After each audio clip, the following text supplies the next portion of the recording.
Ok, boa noite a todos. Sejam todos bem-vindos ao segundo workshop paranaense de Lógica e Filosofia Analítica, que estamos dando início nesse momento com a conferência de abertura. Contudo, antes de apresentar o conferencista, eu quero aqui fazer alguns agradecimentos e dizer que esse evento conta com... é uma realização da Universidade Estadual de Londrina, do Programa de Pós-Graduação em Filosofia, também da UEL, do Núcleo de Epistemologia e Lógica da Universidade Federal de Santa Catarina e do Grupo de Filosofia da Lógica e da Linguagem da Universidade Federal do Maranhão. O formato do nosso evento, então, ele conta com uma conferência de abertura, e nos próximos 3 dias, então, dia 22, na terça-feira, à tarde, teremos uma sessão de palestras a partir do eixo temático em Filosofia da Ciência. No dia 23, quarta-feira, da mesma forma, uma sessão temática de palestra com o eixo temático Metafísica Analítica. E fechando o evento, então, no dia 24/6, quinta-feira, um eixo temático de uma sessão de palestra com o eixo temático de lógica. Todas essas sessões terão início às 14 horas, e fora isso nós temos, pela parte da manhã, as sessões de comunicações. Então, como coordenador geral do evento, meu nome é Gelson Liston, eu sou professor do Departamento de Filosofia e do Programa de Pós-Graduação em Filosofia da UEL. Dou as boas-vindas a todos. A última checagem que eu fiz, nós tínhamos mais de 200 inscritos, então estamos bem felizes com esse número de inscritos. Por fim, quero agradecer aqui a comissão organizadora e faço questão de nomeá-los, porque sem eles esse evento não teria acontecido. Agradeço ao Pedro Pizzuti, doutorando em Filosofia pela UEL, o Yuri Madalosso, doutorando também em Filosofia pela UEL, Gabriel Chiarotti, mestrando em Filosofia UEL, a Larissa Chafransky, graduanda em Psicologia pela UEL, e o Tiago Ponte, doutor em Filosofia Analítica pela UFRJ. Então, a todos vocês, meu muito obrigado. E passamos, então, imediatamente à nossa conferência de abertura, que será feita, então, pelo professor doutor Gustavo Andrés Capone, a quem eu agradeço imensamente pelo carinho, pela atenção e por ter aceito o nosso convite. Ele falará, então, como tema central sobre o viés ideológico, o exame de uma noção epistemológica. O professor Gustavo tem um currículo bastante grande. Eu apenas separei algumas partes do seu currículo, Capone, e depois você fica absolutamente à vontade se quiser acrescentar mais alguma informação. Então, o Gustavo Capone é nascido em Rosário, na Argentina, doutor em Lógica e Filosofia da Ciência pela Unicamp, desde 1993 é docente na Universidade Federal de Santa Catarina, é professor titular do Departamento de Filosofia, bolsista de produtividade do CNPq e professor permanente do Programa de Pós-Graduação em Filosofia da Universidade Federal de Santa Catarina. Também foi pesquisador visitante na Universidade Paris 7, Paris 1, na Universidade Nacional de Colômbia e na Universidade Autônoma Metropolitana do México. Como autor e pesquisador, ele tem mais de uma centena de artigos científicos, vários livros, e com um destaque nacional e internacional, sobretudo na área de filosofia da biologia. Então, Gustavo, muito nos honra a sua presença aqui, e Nós teremos, então, um tempo de 50, 45, 50 minutos, a seu critério, professor. E, após isso, os que estão nos acompanhando pela transmissão via canal do YouTube, podem, então, nos encaminhar algumas questões que teremos um tempo para o debate. Gustavo, muito obrigado, seja bem-vindo, e eu fecho meu microfone e, nesse exato momento, estou abrindo o seu microfone. Bom, Gelson, agradeço muito a você pelo convite, mas também aos restantes dos organizadores do Congresso, né? Para mim é uma honra esta posição de destaque como palestrante de abertura do evento, né? Eu agradeço muito isso, espero, né, estar à altura da responsabilidade e também que a minha palestra esteja à altura da tua generosa apresentação, né, do meu currículo, né? Agradeço também muito isso. Também, bom, e é muito bom rever você, mesmo que seja, né, teria sido melhor ir a Londrina, né? Mas estas são as condições nas quais temos que trabalhar, ainda bem que temos pelo menos esta possibilidade.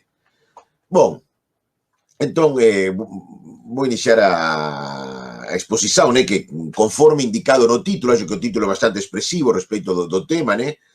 O tema central desta palestra é essa noção, né, uma noção, uma ideia, a qual se alude quando se quer dizer que uma posição no campo da teoria, ou seja, uma posição que a gente assume no campo da pesquisa científica, por esse, notadamente, né, está de algum modo, essa posição que a gente assume, pode ser, né, aceitação de uma teoria, aceitação de uma interpretação de uma teoria, compromiso con o desenvolvimento de un determinado programa de pesquisa, né, do ao termo posição no campo da teoria un sentido muito genérico, né, aceitação de un resultado obtido, né, numa pesquisa, né, todo isso seriam posições que a gente assume no campo de uma teoria. E a ideia de viés ideológico, né, tem a ver com a ideia com a suposição de que essa posição, ou que uma determinada posição no campo da teoria, possa estar de algum modo afetada, marcada ou condicionada pelo que costuma se caracterizar como compromissos ou interesses políticos ou econômicos. Essa seria a ideia que eu quero, né, clarificar um pouco. Se trata, né, eu sei, dessa noção, né, de viés ideológico, de ideologia, que normalmente ela é usada com muita vagueza e com um pouco de arbitrariedade. Tanto é assim que chegou-se a pensar, né, que a referência a esse viés ideológico, seria algo que incluso não tem maior sentido, né, como uma ideia que pode ser usada de tantas formas, né, pareceria que fosse, né, uma noção que não esconde um conceito realmente delimitável. Eu entendo, porém, que a coisa não é assim, que isso não é verdadeiramente assim, e pelo contrário, entendo que a noção de viés ideológico é necessária, né? Ela é delimitável e é uma noção necessária, uma noção muito útil. E eu considero que ela é até imprescindível para a discussão de questões científicas e também de questões epistemológicas. Por isso, eu acredito que é necessário superar essa ambigüedade e essa arbitrariedade que frequentemente afeta o uso da noção de viés ideológico. De aí, então, o interesse que eu tenho em a delimitar. E esse será, então, o principal objetivo da minha exposição. Mas, além disso, me interessa também estabelecer uma distinção entre a ideia de viés ideológico e a ideia de posição ou compromisso político na teoria. A ideia de que a gente pode assumir no campo da teoria compromissos ou posições que são políticas, né? Posições políticas no que tange a produção de conhecimento. Tentaré mostrar, sobretudo, que enquanto o viés ideológico é algo a ser evitado ou corrigido, porque talvez seja inevitável, isso não é assim no caso dos compromissos políticos que podem vir a pautar em nossas pesquisas. Trata-se, conforme eu quero mostrar, de duas coisas diferentes. Adotar certas posições no campo da teoria, certas linhas políticas na teoria que podem ser caracterizadas como compromissos erotéticos, quer dizer, como linhas de interrogação, fazer isso, digo, não tem por que ser confundido com um viés ideológico ou com se deixar condicionar por um viés ideológico. Mas isso o veremos, né, no final da palestra. Agora eu quero começar com a própria noção de ideologia, que certamente é uma noção polissêmica. E isso dificulta a colocação correta do problema que eu quero que a gente discuta hoje aqui. O termo ideologia, digo, é polissêmico. E nos seus usos mais habituais, né, ele alude pelo menos a três conceitos diferentes que também referem a questões diferentes. Três conceitos que, sin se excluírem ou se invalidarem entre eles, podem, entretanto, se solaparem, gerando algumas ou muita confusão. O primeiro desses conceitos é aquele que Marx e Engels puseram em circulação em meados do século XIX, e ao qual designaré com a expressão ideologia M. Ideologia M, né, no sentido marxista da palavra. O segundo conceito é uma noção de uso mais frequente no discurso político, uma forma de usar o termo que circula muito no discurso político, e a que me referiré com a expressão ideologia P, ideologia em sentido político. Já o terceiro desses conceitos, que é aquele cuja elucidação constitui o principal objetivo da minha exposição, é uma noção epistemológica, ou metateórica, poderíamos dizer, a qual se pode chamar ideologia E, isto é, ideologia em sentido epistemológico, que será um simples sinônimo, ideologia E, de isso que estou chamando também viés ideológico. A ideologia E, o viés ideológico, é então um tipo particular de viés que pode reconhecer-se em nossas posições teóricas e cuja caracterização hoje tentaré desenvolver, e vou advertindo uma coisa que vai ser importante, depois vai ficar mais claro. Vai ser uma caracterização funcional do viés ideológico, né, que aluda à sua função e não à causa de que é o que possa produzir esse viés ideológico. Mas isso será dito depois, né? Antes disso, né, e como condição prévia para essa caracterização do viés ideológico e para evitar que a polissemia habitual do termo ideologia obstaculize a reflexão, para evitar isso, digo, também aludiré a outras duas noções, essas outras duas que são as noções de ideologia M e ideologia P. Vou me referir um pouquinho a elas para que fique clara, né, para que fique mais fácil a delimitação da noção de viés ideológico ou, como digo também, ideologia em sentido E, isto é, em sentido epistemológico. Sin essa precaução, se a gente não analisasse um pouquinho também estas outras duas noções, a elucidação conceitual que aqui tentaré desenvolver poderia verse comprometida por uma muito possível confusão da ideologia em sentido epistemológico com a ideologia em sentido marxista e com a ideologia no sentido político da palavra. As três noções, además, estão bastante relacionadas, digamos, não é por acaso que elas se possam confundir. Porém, para entender correctamente qualquer uma delas, é preciso as distinguir. E isto é particularmente necessário no nosso caso, porque, de fato, não só a ideologia em sentido epistemológico, o viés epistemológico, foi objeto de reflexões de corte epistemológico. Também a ideologia em sentido marxista e a ideologia em sentido político motivaram análises melhores ou piores e algumas discussões, né, que poderíamos caracterizar como discussões epistemológicas. E é necessário não confundir essas questões, né, com aquelas a que nos leva o conceito metateórico de viés ideológico, que é aquele que eu quero discutir. Por isso, antes de proceder à elucidação da noção de ideologia em sentido epistemológico, farei um breve análise das noções de ideologia em sentido marxista e de ideologia em sentido político, mencionando também as questões epistemológicas que a partir delas é possível e pertinente colocar. Mencionando somente. Se poderá ver, además, que as três noções refieren a questões e fenómenos que não deixam de estar relacionados. E isso explica a homonimia responsável, em grande medida, pela confusão conceitual que aqui eu quero ajudar a evitar. E comecemos, então, pela ideologia M, né? A ideologia em sentido de que Marx e Engels deram ao termo. A ideologia M, né? A ideologia neste sentido marxista, é certamente a noção mais fundamental das três noções que aqui estamos falando, a mais fundamental e a mais importante. Marx e Engels a introduziram nas suas obras para aludir a um aglomerado de representações distorcidas da realidade social, que também incidem nas representações do mundo em geral, e cuya mediação é relevante tanto para a explicação dos processos sociohistóricos quanto para discutir as diferentes teorizações sobre esses processos. E aí já aparece um duplo registro no qual se inscreve a noção de ideologia marxista. Ele alude a uma variável sociológica, mas tampouco deixa de ter uma dimensão epistemológica. Uma dimensão epistemológica que, embora possa servir para explicar causalmente o que aqui chamaré de viés ideológico, não sirve, porém, para definirlo. E o que eu quero é definir uma noção antes do que a explicar causalmente, né? De fato, tanto para definir a noção de ideologia em sentido epistemológico, quanto para definir a noção de ideologia em sentido político, não necessitamos da noção marxista de ideologia. Para a definição, propriamente, a gente não precisa dessa noção.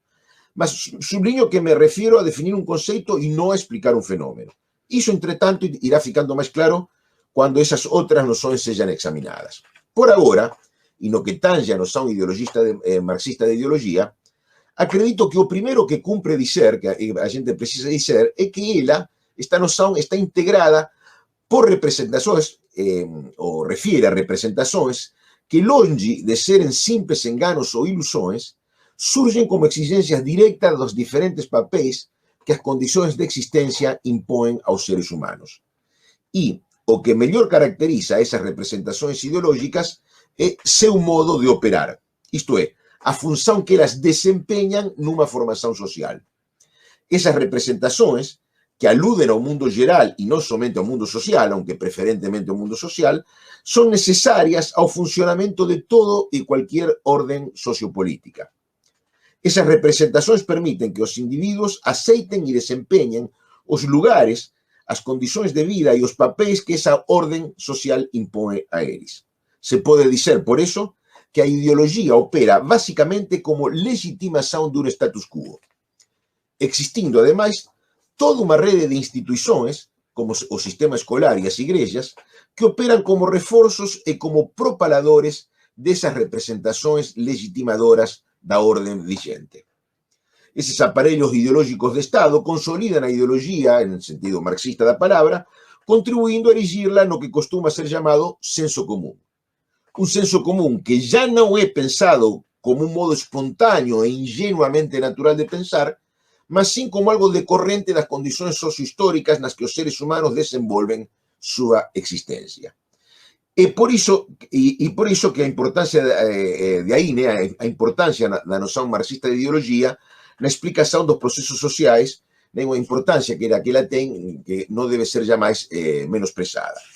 Porém, uma coisa é reconhecer o papel causal ou função de um elemento na operação de um sistema, na preservação de um estado de coisas ou na ocorrência de um processo. Uma coisa é essa análise funcional, e outra coisa distinta é explicar como foi que esse elemento chegou a configurar-se e a posicionar-se de forma tal que ele pudiese desempenhar esse papel causal ao qual estamos considerando como sendo sua função. Trata-se de coisas diferentes. E que efectivamente tenhamos uma correta e relevante caracterização do desempenho funcional de um elemento, não significa de jeito nenhum que nós tenhamos uma explicação causal da existência, configuração e posicionamento desse elemento. E isso vale para aquilo que chamamos ideologia em sentido marxista.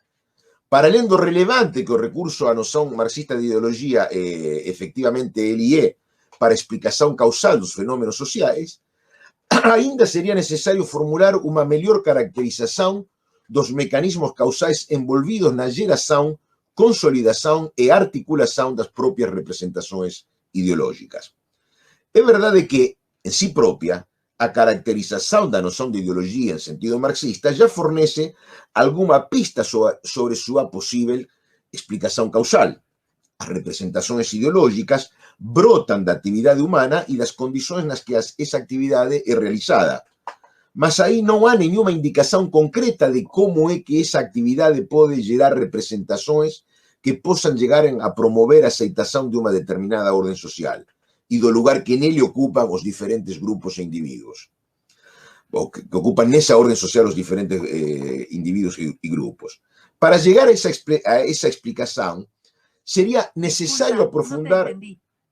para llegar a esa explicación sería necesario aprofundar no estudo desses mecanismos de formação de preferências e crenças sobre os que o sociólogo John Elster ha insistido muito nos seus trabalhos. E acredito que, no que tange a ideologia em sentido marxista, os mais importantes desses mecanismos são os que têm a ver com a configuração de preferências adaptativas tendentes à redução da dissonância cognitiva entre aspirações e possibilidades dos indivíduos. Mas entretanto, são temas que excedem a questão sobre a que quero me ocupar. Eu os menciono, porém, insisto, porque para entender a noção de viés ideológico, também é preciso distinguir entre, de um lado, a caracterização de um item e também dos efeitos que este item possa produzir, e de outro lado, a explicação da origem desse item. Lembrar essa diferença entre essas duas coisas sempre vai ser muito importante. Isso é assim porque, tanto no caso da noção de ideologia marxista, como no caso da noção de viés ideológico, a falta de uma explicação causal da gênese dessas representações, ou desses vieses ideológicos, não vai em desmedro do interesse e da relevância que sim podem ter essas noções para a efetiva caracterização funcional desses elementos.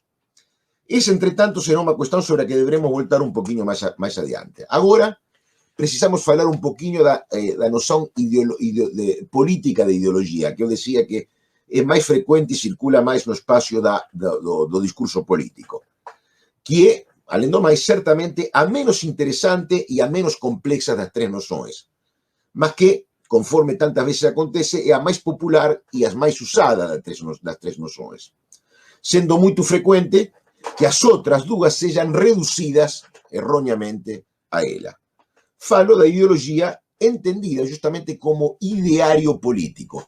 A palavra ideologia acabou sendo usada, na sua forma mais frequente, como um sinônimo de pensamento ou conjunto amplo, né, de ideias políticas. Essa é a noção de ideologia a que alude o livro, por exemplo, de Andrew Haywood, que é um livro clássico muito lido, Political Ideologies. Esse livro é como uma espécie de catálogo, sempre atualizado, tem várias edições, de ideários políticos que contém itens como liberalismo, conservadurismo, socialismo, anarquismo, nacionalismo, fascismo, feminismo, ecologismo, fundamentalismo religioso e multiculturalismo.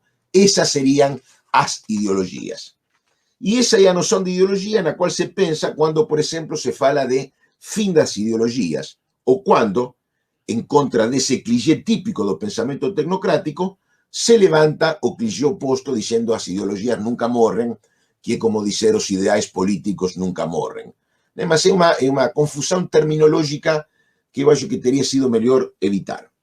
E é interessante observar que essa noção de ideologia, em sentido político, como ideário político, também tem tido sua tradução em algumas teses epistemológicas que por aí perambulan, que por aí circulan.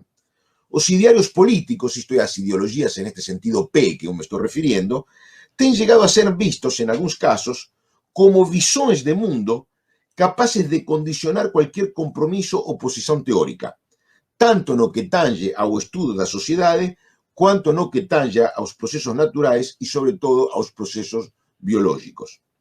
E isso tem levado a certo relativismo epistemológico que alguma esquerda posmoderna chegou a reivindicar como um de seus tesouros intelectuais mais queridos e que, mais recentemente, tem servido muito a essa direita autoritária, oscurantista e negacionista que hoje governa Brasil. É um destino, uma história esquisita dessa forma de pensar. Porém, para além desse pernicioso relativismo epistemológico, não se pode duvidar de que a ideologia em sentido marxista e a ideologia em sentido político podem exercer, de fato, algum influxo ou coerção sobre nossos posicionamentos teóricos. Não é necessário incorrer no relativismo para aceitar que tanto ideologia em sentido marxista quanto ideologia em sentido político, nossas ideias políticas, podem incidir em nossos compromissos epistémicos, nos enfoques que possamos dar a nossas reflexões e pesquisas e na forma em que avaliamos as conclusões e os resultados que possamos atingir em essas pesquisas e reflexões. O senso comum e nossas preferências políticas, em geral, podem afetar, de um modo mais ou menos direto, nossos julgamentos e nossas preferências teóricas. E isto é así tanto no campo da reflexão filosófica quanto no campo da pesquisa científica, seja no campo das ciências humanas ou no campo das ciências naturais. E nem quem falar no campo das pesquisas tecnológicas. Entretanto, reconocer eso no tem por qué nos conducir a pensar que estamos encerrados en algo así como mónadas ideológicas o paradigmas ideológicos totalmente isolados. Mónadas o paradigmas que que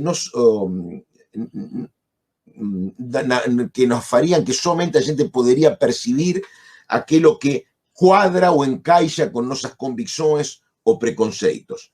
Trata-se somente de admitir que nossas posições teóricas podem apresentar um viés caracterizável como ideológico e será esse viés, né, que vou chamar também, às vezes, ideologia em sentido ideologia em sentido epistemológico ou metateórico, y que un viés que puede ser descrito funcionalmente sin pretender formular, otra vez, ninguna explicación causal sobre los mecanismos envolvidos na súa ocurrencia.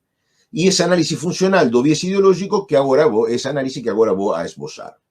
E farei iso falando somente do modo en que ese viés acontecería no campo da pesquisa científica.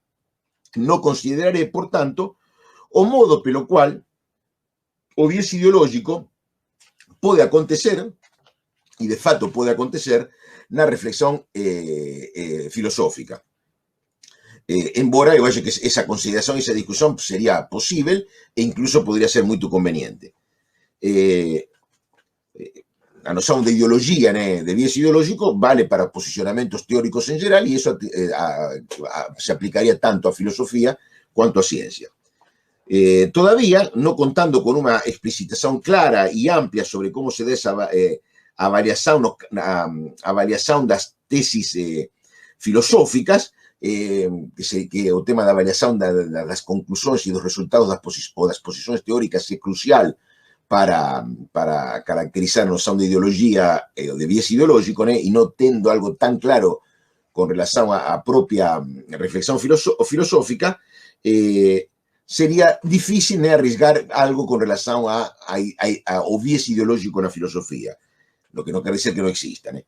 Vou me restringir, entón, a dar unha caracterización moito amplia dos elementos de julgamento que intervén na avaliación dos desenvolvimentos e resultados científicos en geral, para, a partir de aí, propor unha caracterización do viés ideológico que só aludirá á ciencia, á pesquisa científica. Me deixen falar, entón, me deixen discerne que no campo da pesquisa científica, unha posición teórica, que poderá ser, como falei no inicio, unha preferencia teórica, unha conclusión, un resultado, a escolha dunha liña de pesquisa, né?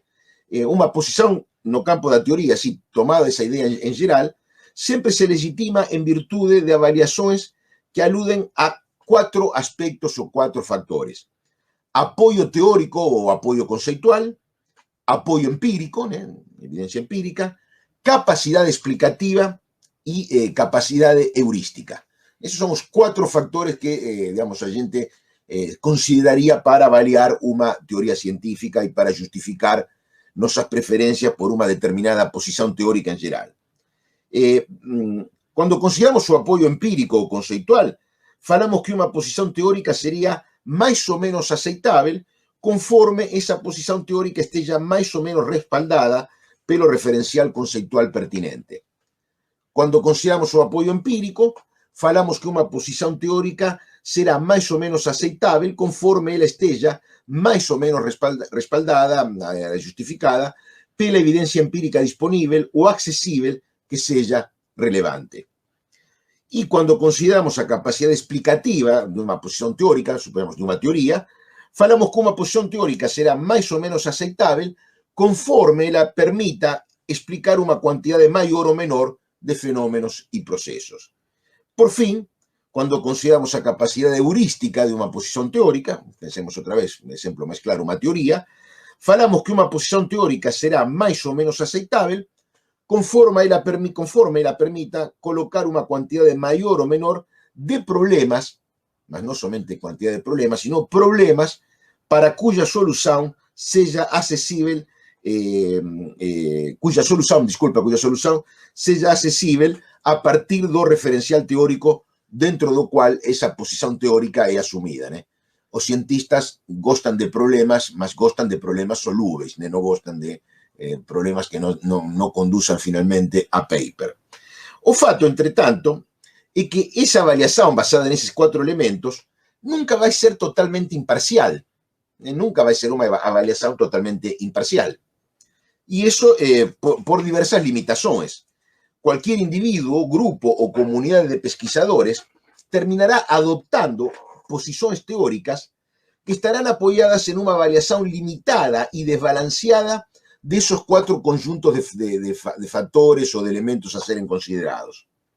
O ideal sería una avaliación exhaustiva y equilibrada de apoyo conceptual, evidencia empírica, poder explicativo, capacidad heurística. Lo ideal sería poder hacer una avaliación completa y totalmente imparcial de eso.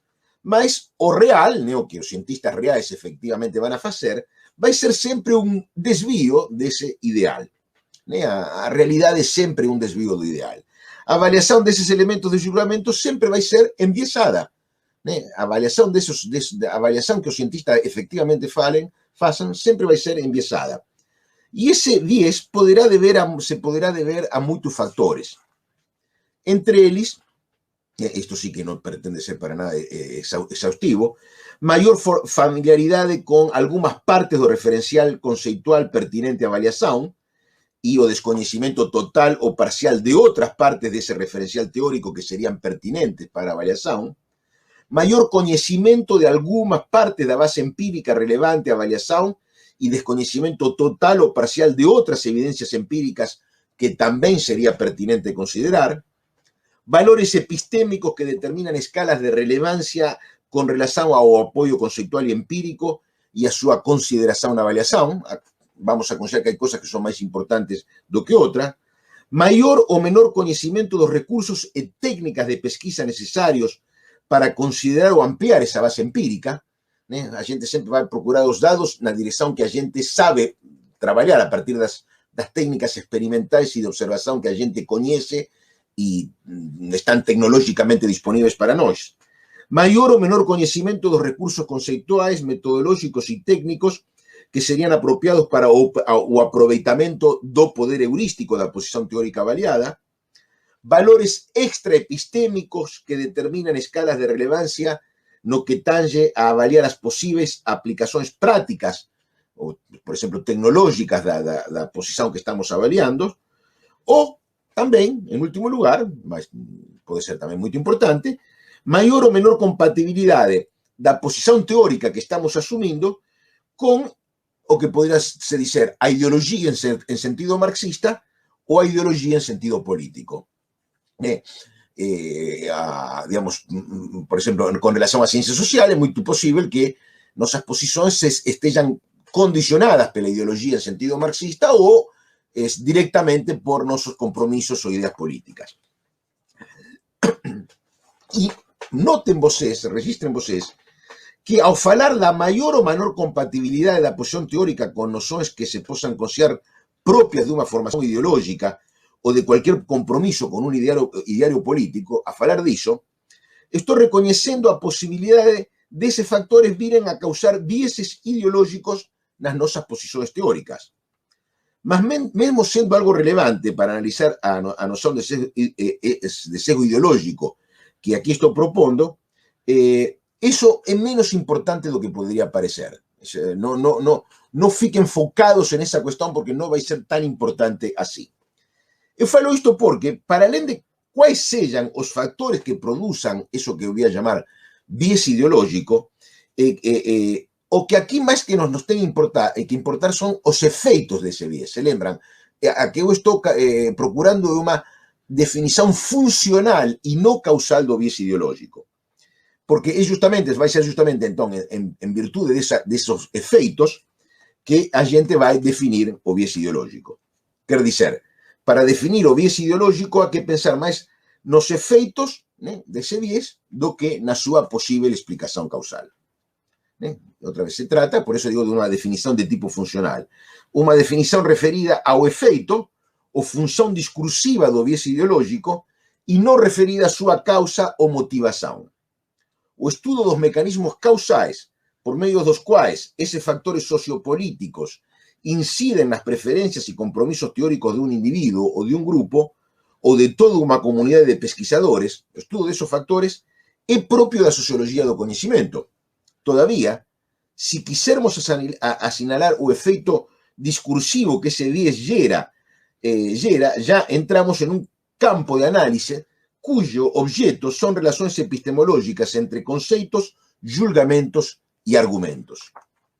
E é desde esse ponto de vista que se poderá estabelecer o carácter ideológico que alguns desses vieses, não todo viés na avaliação é ideológico, podem chegar a ter.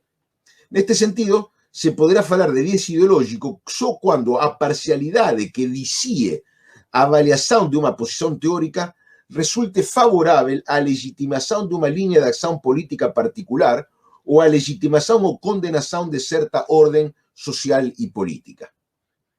Quer dizer, uma posição na teoria será ideológica na medida em que sua adoção ou aceitação suponha omissões e parcialidades na avaliação de seu apoio empírico, de seu apoio conceitual e na ponderação de suas capacidades explicativas heurísticas que sejam funcionais, que sejam cúmplices, que ajudem a legitimar uma posição ou linha de ação política.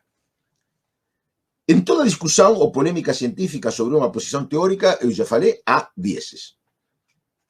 A avaliação nunca é imparcial. Quer dizer, sempre haverá omissões e parcialidades na avaliação do apoio empírico ou do apoio conceitual de uma posição teórica. E o mesmo vale para a ponderação das capacidades explicativas e heurísticas de uma teoria ou linha de pesquisa que esteja em discussão. E esses vieses, conforme já falei, podem responder a motivos diferentes. Mas aqui não nos interessam os mecanismos ou fatores que possam gerar esses vieses. O que nos interessam são os efeitos que esses vieses podem vir a ter. Nos interessam essas omissões, essas parcialidades que possam resultar funcionais, que possam ajudar a legitimar uma posição ou linha de ação política identificável. E o que eu quero indicar é que, quando esse tipo de viés for identificado, é correto e pertinente qualificarlo como viés ideológico. Ideológico, quero dizer, não é um predicado metateórico que careça de sentido. Ele tem sentido e se pode dizer que se quer dizer quando se aponta esse viés ideológico. A ideia de viés ideológico alude a uma conexão epistémica que se pode dar entre uma posição política e certa parcialidade na avaliação de uma posição teórica.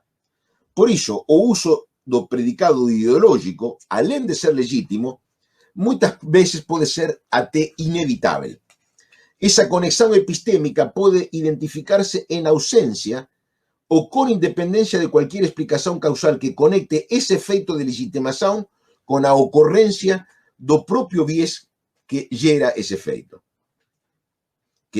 Con el propio viés gerado. Así, y de un ejemplo cualquiera, si llegamos a mostrar que, un ejemplo posible, histórico concreto, si llegamos a mostrar que el poligenismo de David Hume, esto es la idea de que existían varias especies de hombre, esa es una posición últimamente discutida y lembrada de David Hume, si llegamos a mostrar que ese poligenismo de David Hume era una posición que a historia natural del século XVIII no llegaba a respaldar, si conseguimos a mostrar que él no tenía evidencias y justificativas para sustentar esa teoría, y también mostramos que esa posición resultaba favorable a opresión y exploración de povos no europeos, si mostramos eso, a gente puede caracterizar a posición de Hume como siendo ideológicamente enviesada, sin que eso envolva o exija cualquier hipótesis sobre existencia de alguna conexión causal entre ambas cosas. Aí não se estaria pressupondo nem sugerindo nenhuma hipótese ou julgamento sobre as intenções do David Hume. O que se estaria mostrando, não é que ele falou isso para justificar, justamente por isso estou insistindo tanto que a noção não é uma noção causal, mas uma noção funcional, para que evitar o argumento de você está atribuindo segundas intenções a um autor. Justamente é o que estou evitando. O que, quando a gente fala de viés ideológico, o que estaria mostrando simplesmente seriam relações entre algumas ideias seus possíveis efeitos políticos e seu maior ou menor embasamento no referencial epistémico pertinente à avaliação dessas ideias. Quer dizer, assinalar o carácter ideológico do poligenismo de Hume não tem por que levar a derrubar as estátuas de Hume. Se essa decisão se tomar, ou se deixa de tomar, isso será em virtude de considerações mais complexas que aqui não precisamos examinar. Não existem, por outra parte, maneiras ou recursos para controlar esos vieses ideológicos. O sea, que no existen formas de controlar esos vieses ideológicos que sejam anteriores ou preliminares à pesquisa e às polémicas científicas. Por isso, e como Popper já falou há mais de meio século, se o controle dos vieses ideológicos dependesse da objetividade entendida como uma virtude dos cientistas individuais, esses vieses ideológicos seriam incorregíveis. A objetividade, entretanto, não é um pressuposto das polêmicas científicas, mas sim uma consequência das polêmicas científicas. E isso também é somente velho racionalismo crítico, né? Mas eu gosto disso, né? Desse velho racionalismo crítico, pelo menos em parte. E discutindo a argumentação que discutindo, né, por meio da discussão e da argumentação, que esses vieses ideológicos podem vir a ser identificados, ficando também em evidência seu possível carácter ideológico. E no que tange a todo isso, o dito por Karl Popper não é diferente do dito, por exemplo, por Pierre Bourdieu. Mas a referencia a estes autores importa menos do que a idea que eu quero sublinhar. E do que se trata é de reconhecer que a distinção entre ciência e ideologia não é uma quimera, embora também haja que assumir que essa distinção só se faz evidente como resultado e nunca como prolegômeno da discussão científica. Mas que isso seja assim, não implica que a identificação dos vieses ideológicos seja algo desnecessário ou que tenha que ficar excluído eso das polémicas científicas. Pelo contrário, essa identificação dos vieses ideológicos pode chegar a ser muito relevante para o próprio desenvolvimento da polêmica e para que fique claro todo o que nela pode estar em jogo. A descrição, né, sobre nenhum assunto nunca foi uma virtude epistémica a ser considerada. Em geral, esses efeitos ideológicos de legitimação consistem em nos convencermos da inevitabilidade e imposibilidade, ou de conveniencias ou inconveniencias, que se establecen en virtude de considerações teóricas e empíricas enviesadas ou tendenciosas. Considerações esas que nos mostran uma parte limitada dos elementos de julgamento que na realidade seria pertinente examinar.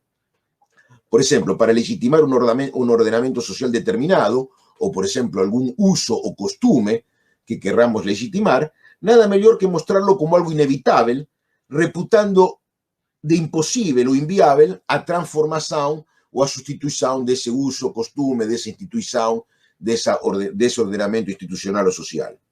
E para legitimar uma linha de ação, como pode ser, por exemplo, a adopção de uma tecnologia ou de um programa econômico, para facilitar esse tipo de decisões, nada melhor do que reforçar sua suposta conveniência, ocultando seus possíveis efeitos negativos e menosprezando também a possível conveniência, ou sublinhando a suposta inviabilidade, das posições alternativas a essas linhas de ação que se procura impor.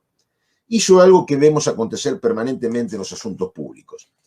E, para anular o efeito ideológico que de aí decorre, não fica outra alternativa que ampliar a esfera do referencial teórico e da evidência empírica que caiba e corresponda considerar na discussão desses assuntos. É isso aí que se podem adoptar linhas de ação no campo da pesquisa científica que são políticas, mas não por isso ideológicas. E aqui volto ao tema que tinha apontado também no início, a distinção entre posições políticas na teoria e posições ou vieses ideológicos. E quando me refiro a estas posições políticas, eu penso, por exemplo, num exemplo como a posição que biólogos como Stephen Jay Gould e Richard Lewontin adotaram com relação a certos usos ideológicos da biologia. Perante a invocação de supostas evidências empíricas ou supostas razões teóricas que reforçariam posições racistas e inclusive sexistas, estes biólogos, Gould e Lewontin, movilizaron todo un arsenal de recursos argumentativos de naturaleza estrictamente científica que deixava en evidencia a falta de fundamento dessas posições que eles criticavam. Mas fazer isso que Gut e Lewontin fizeram, é claro, supõe, adoptar essa linha de crítica, supõe um compromisso político contrário ao racismo e ao sexismo. Eles justamente adoptaram essa posição justamente por eles terem esse posicionamento político. O que não quer dizer, e isto é importante, entretanto, que isso tenha levado a eles a assumir necessariamente posições ideológicas. Isso, ou poderíamos dizer que isso aconteceu, que eles assumiram posições ideológicas, se ficasse mostrado que seus argumentos, que os argumentos de Gut e Lewontin, negligenciaram, sem dar razão, elementos de julgamento, disponíveis e confiáveis, que teriam sido relevantes e pertinentes para a discussão que eles estavam encarando.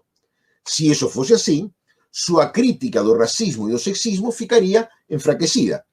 Por isso, quando se entra nessas polêmicas, ninguém quer ser flagrado em posições ideológicas, embora quase todos, em algum momento, adoptem posições ideológicas. Mas, insisto, uma posição ideológica não é o mesmo que uma posição política no campo da teoria. E uma posição política no campo da teoria nunca deveria invocar-se para justificar os vieses ideológicos nos que se possa vir a incorrer. Quizá, um modo possível de entender essas posições políticas na teoria é as apresentar como opções herotéticas, quer dizer, como eleições relativas à agenda de perguntas que se assume quando se adopta uma linha de pesquisa. Se, dentro do universo das perguntas passíveis e pertinentes a um assunto, um pesquisador ou grupo de pesquisadores opta por umas perguntas e não por outras, isso poderá deber-se, pelo menos em alguns casos, a um compromisso político.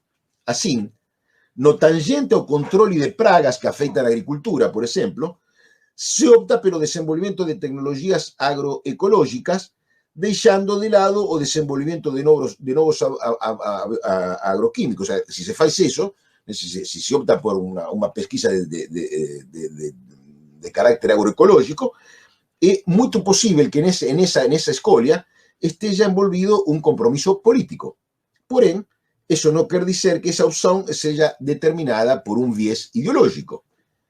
O interesse pelo desenvolvimento de certas formas de exploração agrícola e o cuidado relativo a seus impactos ecológicos e sociais, esse tipo de preocupações, digo, certamente induzirá uma agenda interrogativa diferente daquela que poderia induzir a insistência no desenvolvimento dessas estratégias de exploração que são as mais habituais no campo dos agronegócios.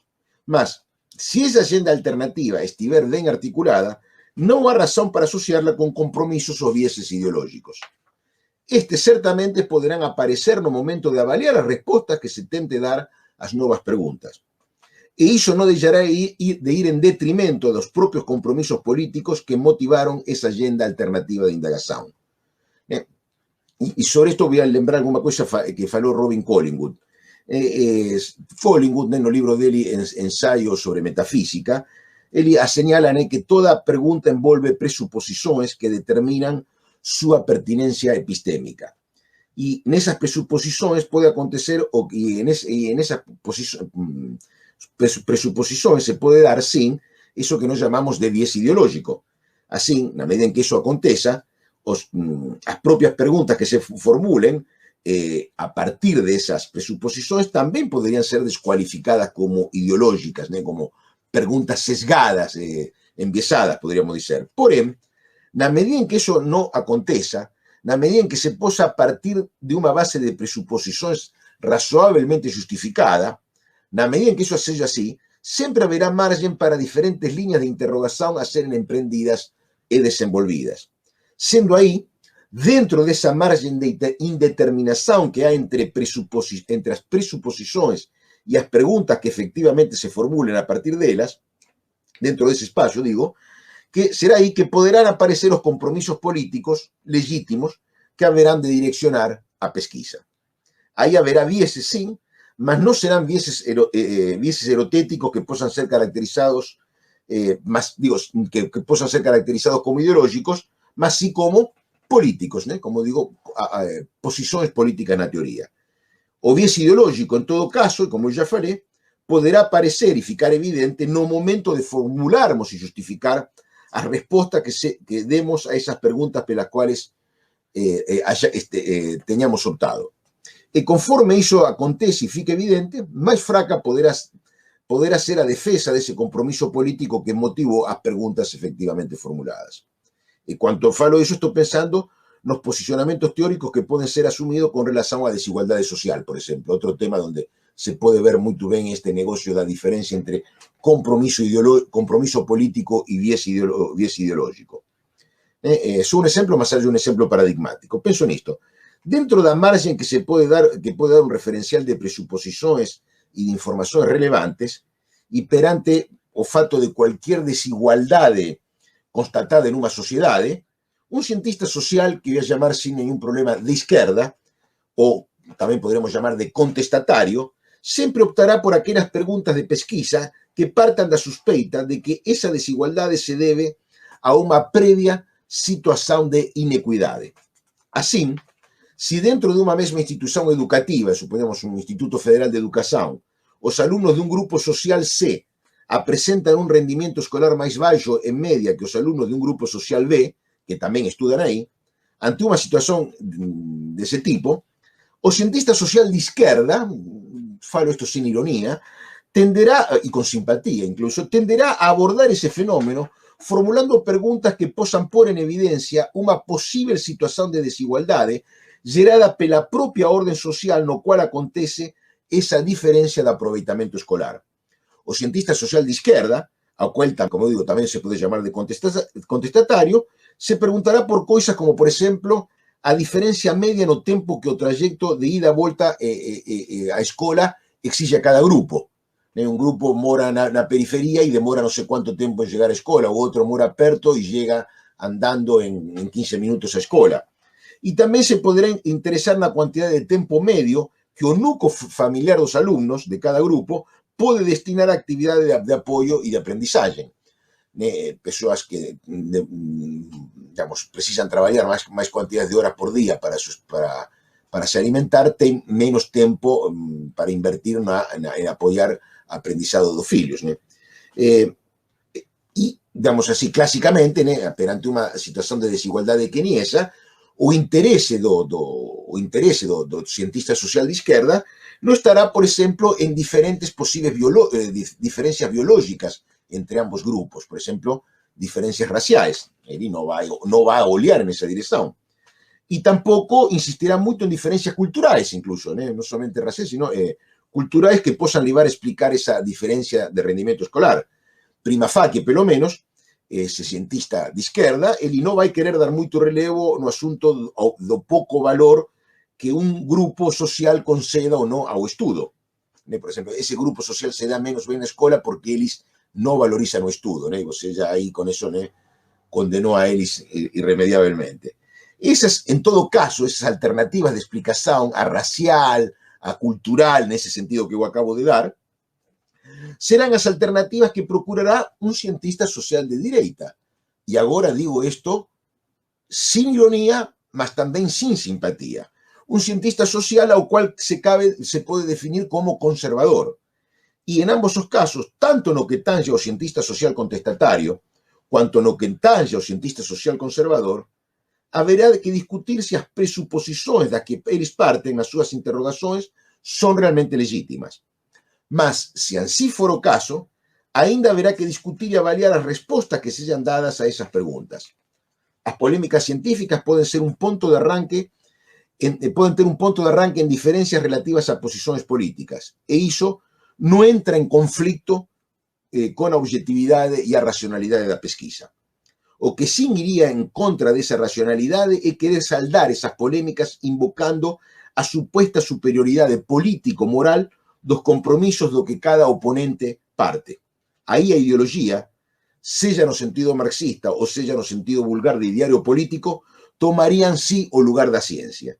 E acho que non é preciso falar que non é o pensamento contestatario que no longo prazo gañaría con iso.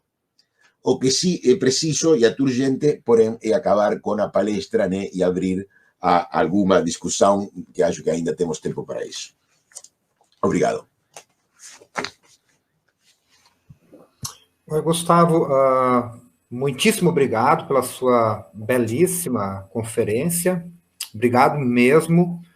E então abrimos agora para um tempo de debate. Então, quem está nos ouvindo e acompanhou aqui a transmissão simultânea pelo canal, pode enviar as suas questões pelo chat.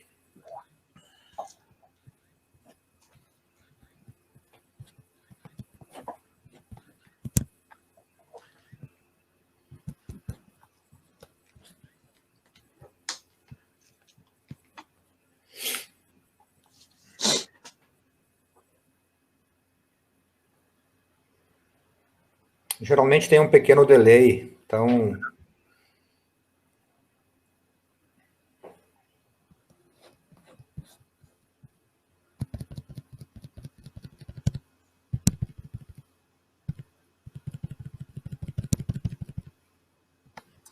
Oi, Gustavo, tem uma pergunta aqui do Gabriel Chiarotti Sardi, que diz o seguinte: professor Capone, seria possível ser um realista científico e admitir a existência de vieses na ciência? Absolutamente. Aliás, eu acho que sim, não, digamos, porque o viés na ciência os vieses têm a ver com a escolha de posições teóricas, né? A gente pode caracterizar, por exemplo, uma teoria de forma realista, mas mesmo assim a gente não vai negar que quando a gente adopta uma teoria, adopta a partir de ter julgado y considerado un conjunto de evidencias, apoyo conceptual, valor heurístico, valor explicativo, y es ahí donde puede aparecer o viés, y ese viés puede ser o no ser ideológico. Lembren de ese punto que es importante.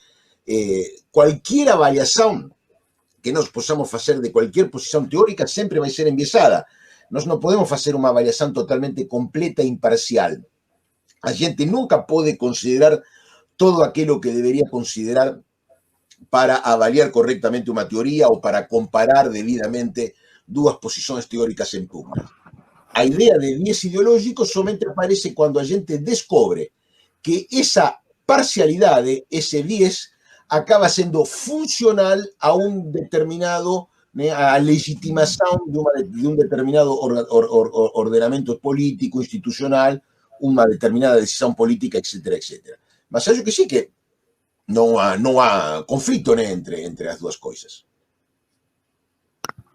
Ok, temos mais questões.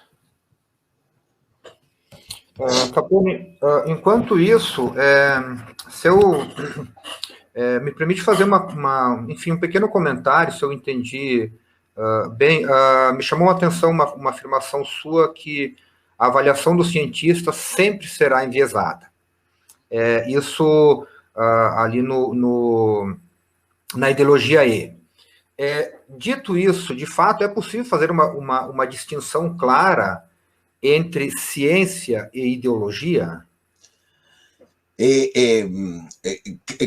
Porque justamente a posição teórica é uma posição científica. A gente assume a gente diz, bom, como vou explicar um determinado fenômeno social? Eu posso ter, suponhamos, explicar a diferença de rendimento escolar dos estudantes daquela escola. Eu tenho duas explicações possíveis. Uma explicação é a explicação por que, digamos, a diferença escolar tem a ver com fatores como, por exemplo, distância entre a escola e a casa dos estudantes. Outro vai dizer que tem diferenças culturais entre os dois grupos, que um deles valoriza menos o estudo. As duas são hipóteses, vamos a presupor que as duas são hipóteses científicas, explicações científicas. O viés, né, aparecerá na avaliação que possa fazer dessas duas posições alternativas. Aí é que pode aparecer o viés ideológico. Ou seja, a definição, veja bem, a ideia não é distinguir discurso ideológico de discurso científico. Eu não coloquei a questão nesses termos, porque aí seria insolúvel a distinção. Justamente, eu falei, digamos, considerando o discurso científico, ele pode apresentar vieses, né, desvíos, né, que se podem caracterizar como ideológicos. Porque eu acho que se a gente vai pela via de distinguir discurso ideológico e discurso científico, a gente erra, e de fato eu acho que quando a gente coloca a discussão em termos de discurso ideológico versus discurso científico, a gente está pensando casi sempre na ideologia no sentido político da palavra. Né? A gente confunde o discurso da ciência com o discurso, né, da política. Né? Eu, de fato, estou querendo descrever a sociedade, mas me estou deixando levar por eu estou falando em função de minhas ideias socialistas, conservadoras, fascistas, o que for. Né? Mas por isso eu não coloquei em termos de dois tipos de discurso. Consideré somente o discurso científico e um sesgo, um viés que pode afetar ele. Ok, obrigado. Capone, Marcos Antônio Alves, da Unesp de Marília, manda a seguinte pergunta. Boa noite, professor. Obrigado pela conferência. O que dizer dos viés ideológicos em questões relacionadas ao negacionismo ou terra plana, por exemplo? Ele continua. Podemos aceitar, do ponto de vista epistemológico, certas posições teóricas, mesmo quando elas possuem consequências práticas desastrosas? A ver, vou tentar traduzir aos termos da forma em que eu coloquei a questão. Por exemplo, a ver, aqui não está em discussão, por exemplo,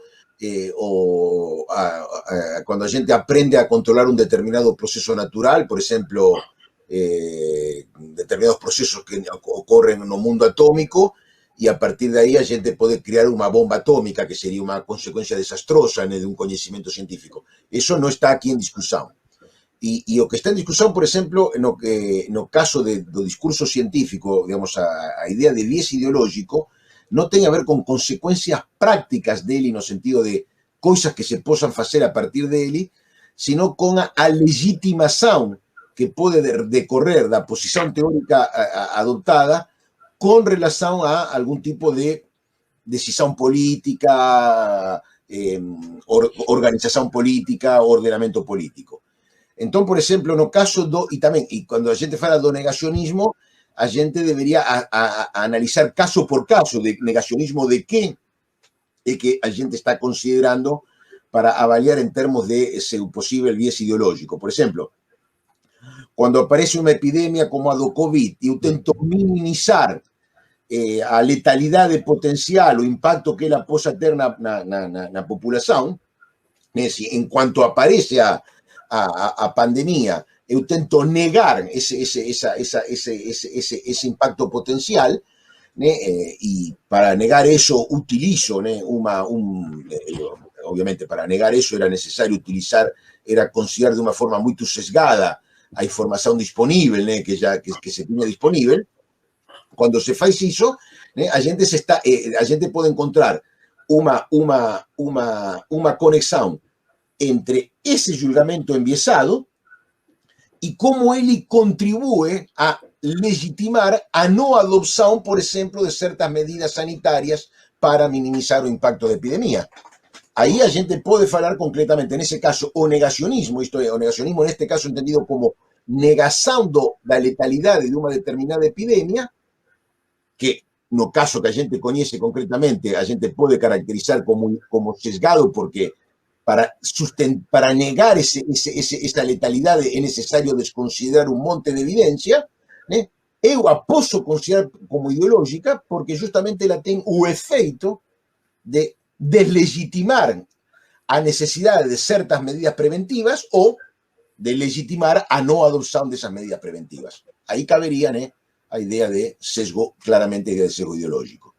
Por exemplo, quando a gente defende a adoção de um tratamento comprovadamente ineficaz, né, a gente pode dizer, bom, aí há uma consideração sesgada da evidência empírica.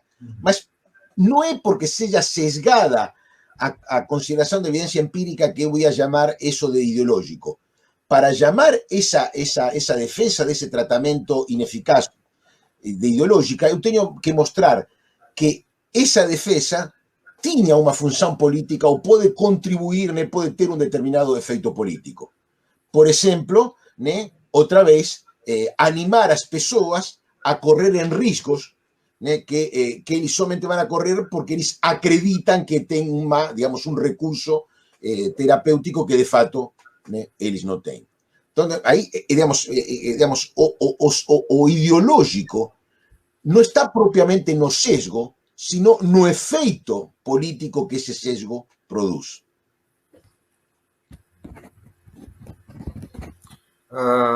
Mais uma pergunta, Capone. Matheus Monteiro. Ele diz o seguinte: professor, o senhor acha que o estudo desses vieses ideológicos pode levar a uma posição sociologista? Não. E como escapar disso se a resposta for sim? Bom, como a resposta foi não. A resposta é não, isso não pode levar, porque justamente para eu falar de sesgo ideológico, eu estou pensando que existe um ideal de avaliação calibrada, imparcial de uma determinada teoria. O sesgo, digamos, é uma noção de tipo epistemológica, não é uma noção sociológica. O que cabe à sociologia é a possível explicação desse sesgo, de quais poderiam ser as causas, de que levaram aos cientistas a justamente se enviesar nessa direção. Isso aí todo pode ser objeto de uma análise de tipo sociológico. Mas a noção, como eu estou apresentando, é, como eu digo, uma noção epistemológica ou metateórica. É uma noção que mostra que você detecta um sesgo ideológico, você pode diagnosticar um viés ideológico quando você mostra que há um viés na avaliação da evidência empírica, do apoio conceitual, do poder heurístico, explicativo, etc., e mostra que esse viés contribui, ajuda, permite legitimar uma determinada posição política. Pronto. Sí. Evidentemente, para você poder fazer essa caracterização, você precisa uma certa noção de objetividade, uma certa ideia de que é possível denunciar um viés. Senão, a própria noção não tem sentido. O sea, não é uma noção que abre a porta ao irracionalismo, muito pelo contrário. Ok, obrigado. Temos mais alguma questão? Não, eu vou me permitir mais uma, talvez bem de esclarecimento, Gustavo, ainda sobre a ideia de que o cientista sempre esteja envolvido com algum viés ideológico. No caso de quando se usa no predicado político, isso parece bastante claro para nós. E no caso, de novo, eu vou insistir um pouquinho mais, até porque é um conceito, para mim, bastante novo, dessa ideologia epistemológica. Até que ponto, no caso da ideologia isso pode interferir não nas escolhas, mas nos resultados de uma pesquisa científica? Não, a gente pode considerar que, as ideias políticas, digamos, a gente descobre uma parcialidade, um viés na avaliação de uma determinada... Um cientista, a gente descobre, ou a gente aponta, que um cientista foi muito parcial, muito enviesado na avaliação da evidência que ele deveria avaliar para adoptar uma determinada posição teórica. E é possível que, em algum caso, a gente possa explicar esse viés em virtude dos compromissos políticos, das ideias políticas desta pessoa. Isso pode ser efectivamente assim. Claro. Agora, o que define ao viés como ideológico, no sentido de viés ideológico que eu estou falando, outra vez, não é sua causa, mas seu efeito. Isto que quer dizer? Normalmente a gente pode pensar que, claro, um viés produzido por uma inclinação política vai ter um efeito político. Mas En otros casos, ese viés ideológico, ese efecto de legitimación que a posición teórica puede proyectar sobre, por ejemplo, una determinada línea de desenvolvimiento tecnológico, puede no tener una causa en un posicionamiento político. Por ejemplo, en una determinada escolha tecnológica, de un determinado tipo de tecnología, las personas pueden adoptar tecnología en virtud de una avaliación enviesada de esa tecnología, y eso puede ser caracterizado como ideológico, mas las personas no tienen feito eso en virtud de intereses o de compromisos políticos, sino simplemente en virtud de ignorancia. No conocían las alternativas por una cuestión de formación. Por ejemplo, si usted tiene una formación como ingeniero agrónomo, somente en términos de utilización maciza de agrotóxicos, cuando usted sea colocado perante una situación a ser resolvida, a solución que usted va a procurar va a ser siempre una solución en virtud de aquello que usted conoce. Y que usted podrá después decir esa es una decisión de tipo ideológica, porque usted acaba deslegitimando otras posibilidades que caberían otras alternativas que podrían ter sido consideradas. Mas a motivación do pesquisador no fue una motivación política, fue pura imitação. Nossa, perfeito. Obrigado, Capone. Temos mais alguma questão por parte da produção técnica? Não. Saí da tela cheia. Gustavo, então, encerramos por aqui. Tá certo. Mais uma vez, em nome da organização do evento, meu muito obrigado pela sua disponibilidade, pelo seu carinho, pela sua brilhante palestra, me agradou muito, sobretudo, as definições conceituais bem colocada, isso metodologicamente, a mim, sobretudo, me agradou muito. Então, meu muito obrigado. A quem estiver nos ouvindo, então, continuamos amanhã com o eixo temático Filosofia da Ciência. E, por fim, então, se você quiser usar o microfone para alguma consideração final, está à sua disposição, Capone. No, tuve, agradezco más una vez, Gelson, a vos y a todo el grupo, pela oportunidad de expor estas ideas, y que aliás van a aparecer futuramente en un capítulo de libro, que ainda no fue publicado, mas acho que no debe faltar mucho tiempo para ser publicado, un volumen en homenaje a un profesor y amigo meu da Unicamp, que é o João Quartim de Moraes, un volumen feito en homenaje a ele, y digamos, básicamente a palestra é una versión condensada do capítulo que eu envié para publicar en ese volumen. Imagino que antes de final de ano va a sair, no sé cuándo, mas tem que ser antes de final do ano. É isso. Ok, tem muitos e muitos comentários aqui agradecendo pela sua conferência. E aí tem se repetiu, só vou fazer agora no final, como ainda temos um tempo, em vários momentos apareceu a seguinte pergunta: se você poderia, por gentileza, dar algumas referências, ou teria algumas referências para indicar, como aparece agora a questão da Larissa.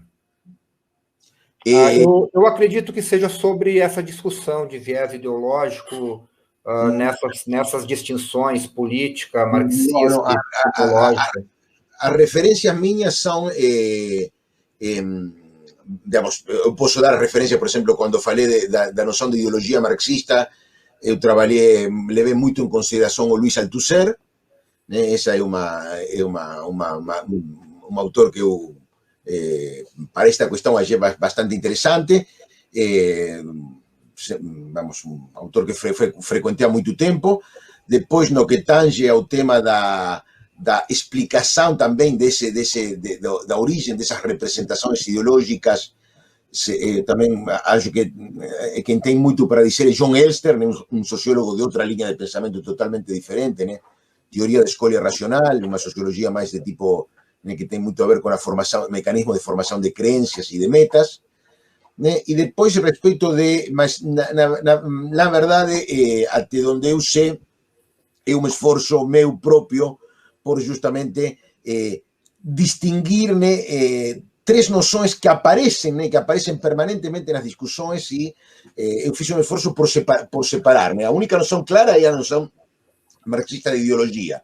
Depois está isso que eu chamo o uso popular do termo ideologia, que vocês podem encontrar, né, em um monte de livros de teoria política que falam de, por exemplo, catálogos de ideologias contemporâneas. A noção de sesgo não é uma noção elucidada, é uma noção que aparece, né? As pessoas se criticam uns aos outros apontando, né, vieses ideológicos nas suas posições. Ou as pessoas, por exemplo, outra coisa, por exemplo, as pessoas, você envia um paper a uma... Eu trabalho também muito em história da ciência, né? Não somente em filosofia da ciência. Trabalho muito em história da biologia. E você aponta ou descreve uma posição de um determinado cientista como ideológica, né? E aparecem críticas como que esse é um conceito que não tem sentido, que não pode ser utilizado. O que eu quise mostrar era que há um sentido claro no qual esse termo pode ser utilizado. Mas é um resultado de uma pesquisa, basicamente, de uma reflexão, não de uma pesquisa, de uma reflexão feita por risco e conta própria, né? Vai aparecer um artigo, um capítulo de livro sobre isso, né? Aí a gente aguarda esse capítulo, então aí teremos mais referências ainda. Aí vai aparecer todo, todas as referências possíveis aparecem. Sim, claro. Gustavo, muitíssimo obrigado. E então encerramos aqui a nossa transmissão pelo canal do YouTube. A todos, meu muito obrigado, minha boa noite. E até um próximo encontro, quiçá que seja presencial, será muito bem-vindo à Universidade Estadual de Londrina. Bom, espero ver você também por aqui, por Florianópolis, né? Muitíssimas graças. Muitas graças. Então, boa noite a todos, muito obrigado. Boa noite, muito obrigado.